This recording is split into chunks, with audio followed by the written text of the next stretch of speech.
Nellore city అభ్యర్థిత్వంపై అనేక మంది పోటీ పడిన వైఎస్ జగన్మోహన్ రెడ్డి నెల్లూరు సిటీలో మైనార్టీ నేతకి ఇవ్వడంతో మైనార్టీ నేత సభ్యులంతా కూడా ఎంతో సంతోషంగా ఉన్నారు. ఒకసారి ఖలీల్ అహ్మద్ మనతో పాటు ఉన్నారు. వారిని అడిగి మరిన్ని విషయాలు తెలుసుకుందాం. సార్, నెల్లూరు సిటీపై అనేక మంది పోటీ పడ్డారు, మీకు ఇవ్వడానికి గల కారణాలు ఏమనుకోవచ్చు? ఒక మైనార్టీ అని మన వైఎస్ఆర్ పార్టీ జగన్మోహన్ రెడ్డి ఆధ్వర్యంలో మన సీఎం గారి ఆధ్వర్యంలో ఈరోజు చూస్తున్నాం. ప్రతి ఒక్క చోట ఏదో ఒక చోట మైనార్టీలు ఎక్కువ ఉన్న చోట ప్రతి ఒక్కసారి మైనార్టీకి ఎవరో ఒకరిని ఎమ్మెల్యే సీట్ ఇవ్వడం, తప్పకుండా గెలిపించుకోవడం, అలాగే ఎమ్మెల్సీ ఇవ్వడం, గెలిపించుకోవడం అది ఆనవాయితీగా మన వైఎస్ఆర్ ప్రభుత్వం వచ్చిన తర్వాత నుంచి కంటిన్యూగా జరుగుతుంది. ఈరోజు ఈ ఈక్వేషన్లో ఒక మైనార్టీ డిప్యూటీ మేయర్గా ఉన్నందున నాకు ఒకసారి కార్పొరేటర్, రెండోసారి డిప్యూటీ మేయర్ అయ్యా. ఈసారి ఆ అవకాశం జగన్మోహన్ రెడ్డి మనకు కల్పించారు. ఇప్పుడు మీరు డిప్యూటీ మేయర్గా ఉన్నారు, ఇప్పుడు నెల్లూరు సిటీ నుంచి పోటీ చేస్తున్నారు, ఎలా అనిపిస్తుంది మీకు? దేవుడి వల్ల జగన్మోహన్ రెడ్డి చేసిన పథకాలు నవరత్నాల ద్వారా ప్రతి ఇంటికి పోయి ప్రతి ఒక్క ఇంటి వాళ్ళు లబ్ధి పొందున్నారు. ఏదో ఒక పథకం ద్వారా తప్పకుండా వాళ్ళకి ప్రతి ఇంటికి పోయి మీకు మంచి జరిగితేనే మాకు ఓటేయండి అని ఎలాగైనా మన సీఎం గారు చెప్పినారు. అలాగే తప్పకుండా మేము కూడా అదే కాన్సెప్ట్లో ప్రతి ఇంటికి, ఎందుకంటే మేము ప్రతి ఇంటికి ఆల్రెడీ గడప గడప తిరిగి ఉన్నాం. మన ఎమ్మెల్యే గారు అనిల్ కుమార్ గారితో ప్రతి ఇంటి గడప గడప తొక్కేస్తున్నాం. తప్పకుండా అదే హూప్లో మళ్ళీ ఇంకోసారి పోయి ప్రతి ఇంటికి మనకి తప్పకుండా వైఎస్ఆర్ పార్టీకి ఓటు వేయాలని తప్పకుండా కోరుస్తాను. అయితే అనేక మంది పోటీ పడ్డారు, వీరందరూ కూడా మీకు సపోర్ట్ చేస్తారని మీరు అనుకుంటున్నారా?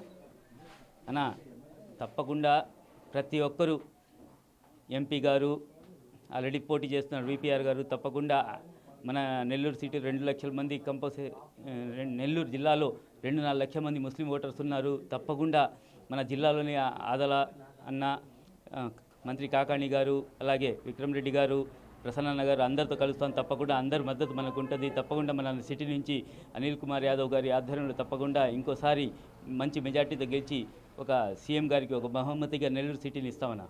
అయితే నెల్లూరు సిటీ ఓటర్ల తీర్పు ఏ విధంగా ఉందని మీరు భావిస్తున్నారు?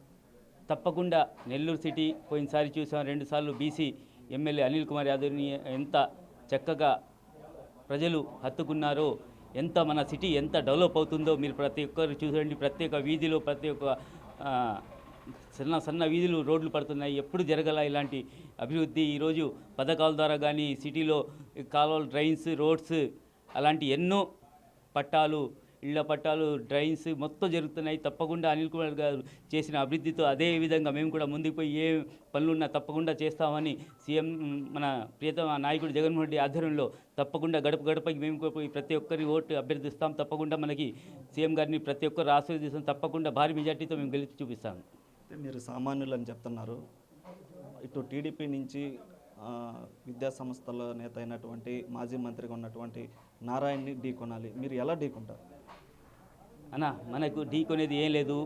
జగన్మోహన్ రెడ్డి చేసిన పథకాలు, మన నవరత్నాల ద్వారా మన అనిల్ కుమార్ యాదవ్ గారు చేసిన అభివృద్ధి, తప్పకుండా ఇదే మేము కాన్సెప్ట్ ముందుకు పోతాం. అంటే మొత్తం మీద కూడా ఇటు నెల్లూరు సిటీ అభ్యర్థిత్వంపై అనేక మంది పోటీ పడినప్పటికీ కూడా ముస్లిం మైనార్టీ నేతకి ఇవ్వడంతో ఇటు ముస్లింలంతా కూడా ఎంతో సంతోషాన్ని వ్యక్తం చేస్తున్నారు. ఇటు డిప్యూటీ మేయర్గా ఉన్నటువంటి సామాన్యుడిని ఈరోజు నెల్లూరు సిటీ అభ్యర్థిగా ప్రకటించడంపై కూడా ఎంతో ఖలీల్ అహ్మద్ కూడా హర్షం వ్యక్తం చేస్తున్నటువంటి పరిస్థితి. కెమెరామెన్ మనోజ్తో సురేంద్ర, బిగ్ టీవీ, నెల్లూరు నుంచి.